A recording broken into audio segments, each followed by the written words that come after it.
Kung pipili ako ng isang politikong mamumuno ng aming lungsod,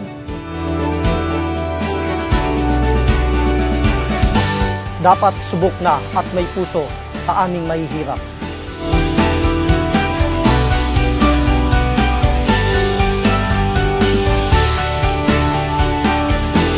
Dapat walang kulay ang politika at handang tumulong sa lahat.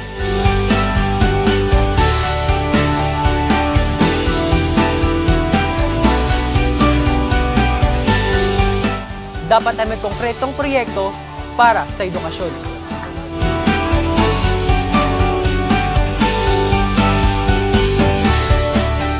Dapat tayong subok na. May nagawa na para sa taong bayan at hindi yung nangangako pa lang.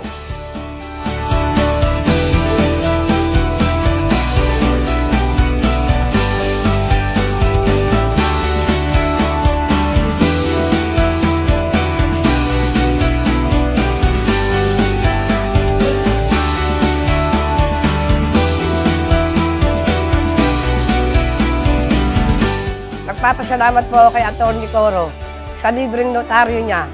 Malaking bagay na po ito para sa aming mahihirap.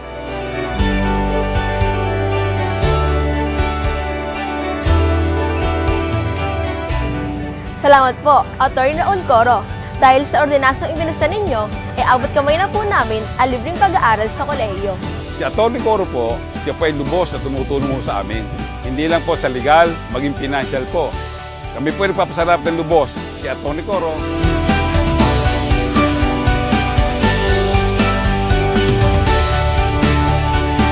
Mga kababayan, sa 28 taon ko po sa serbisyo, marami na ako nagawang programa na napapakinabangan na ngayon sa ating lungsod.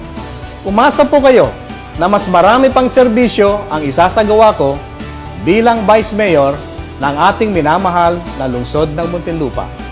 Maraming salamat po. Ito po ang inyong lingkod, Atty. Raul Coro, subok na sa serbisyo.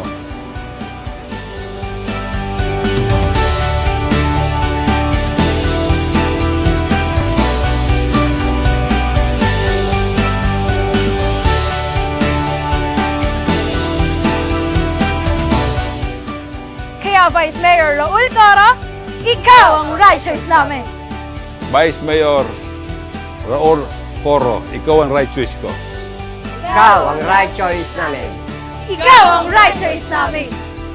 Ikaw